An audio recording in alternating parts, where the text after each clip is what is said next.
උපතිස්සත් කෝලිතත් එය නරඹමින් සිටියේ. උපතිස්ස, ඔබ මේ නාට්‍ය රස විඳිනවාද? ඔබ දිහා බලපුවම නම් ඒ බවක් පේන්නේ නැහැ. ඇයි ඔය ප්‍රශ්නේ මගෙන් අහන්නේ? ඔබ දිහා බලපුවමත් එහෙම සතුටක් පේන්නේ නැහැ. මට නම් මේ දකින දේවල් වල කිසිම වටිනාකමක් පේන්නේ නැහැ. කනවා, බොනවා, නටනවා, ගීත ගයනවා. මට නම් මේ හැම දෙයක් ගැනම දැන් කලකිරිලායි තියෙන්නේ. අන්තිමේදී හීනයක් දැක්කා වගේ මේ තියෙන සේරම දේවල් නිකම්ම අවසන් වෙලා යනවා. අපි මේ ජීවිතය හරිහැටි අවබෝධ කරගන්න වැඩපිළිවෙලක් හොයාගෙන යමු. අපි දෙන්න දිශා දෙකකට යමු. කාට හරි ජීවිතාවබෝධය පිණිස ධර්මයේ මුණ ගැසුණහොත් නොවැරදීම අනිත් කෙනාටත් පැවසීමට එකඟ වෙමු. ඔව්, ඒක හොඳයි. මේ ශ්‍රමණයන් වහන්සේ නම් වෙනස් කෙනෙක්.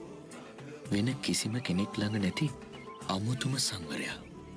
උන්වහන්සේ පිඬුසිඟා වැඩ ගසක් යටට ගොස් දානයගෙන අවසන් වූ පසු උන්වහන්සේගෙන් තොරතුරු විමසන්න ඕනේ. ඔබ වහන්සේගේ නම කුමක්ද? ගුරුවරයා කවුද? මොන වගේ ධර්මයක්ද ඔබ වහන්සේ දේශනා කරන්නේ? පින්වත් තරුණය, මගේ නම අස්සජි. ශාක්‍ය කුලයෙන් නික්මී පැවිදි වූ භාග්‍යවත් වූ අරහත් වූ ගෞතම බුදුරජාණන් වහන්සේයි මගේ ශාස්තෘන් වහන්සේ. ඒ ශාස්තෘන් වහන්සේ දේශනා කරන ධර්මය කුමක්ද? මම පැවිදි ජීවිතයට අලුත් කෙනෙක්. බොහෝ ධර්මකාරණා නම් මා දන්නේ නැහැ. හේතුන් නිසා උපදින යම් දෙයක් ඇද්ද? ඒ හේතුන් පිළිබඳවයි තථාගතයන් වහන්සේ වදාරන්නේ. යම් තැනක හේතුන් නිරුද්ධ වේද, එබඳු ධර්මයක් තමයි මහා සමිදානන් දේශනා කරන්නේ.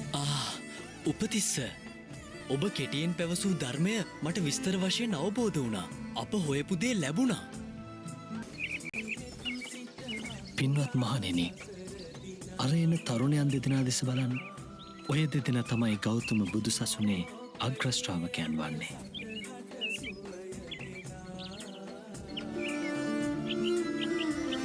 ජීවිතය අවබෝධ කරනු කැමති ශ්‍රාවකයා නුවණින් යුතුව පටිච්ච සමුප්පාදයට අනුව විමසනවා. එසේ විමසද්දී හේතුන් නිසා හටගන්නා දෙයක් ඇද්ද? ඒ හේතුන් නිරුද්ධ වීමෙන් නිරුද්ධ වන ස්වභාවයෙන් යුක්ත බව ඔහුට අවබෝධ වෙනවා. අනිත්‍ය වූ හේතුන්ගෙන් හටගත් ඵලයත් අනිත්‍යයි. එය ඔහුගේ ප්‍රඥාවට අයිති දෙයක්.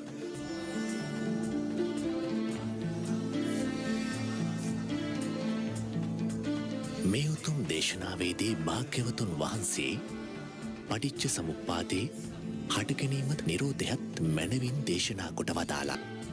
ඔබ දෙදෙනාගේ පැවිදිවීමෙන් පසුව ඔබලාගේ මව්වරුන්ගේ පුත්‍රරත්නයන් ලෙස ඒ නම් වලින් හඳුන්වනවා. ඔබ සාරිපුත්ත, ඔබ මොග්ගල්ලාන. ඔය දෙදෙනා තමයි ගෞතම බුදු සසුනේ අග්‍ර ශ්‍රාවකයන් වන්නේ.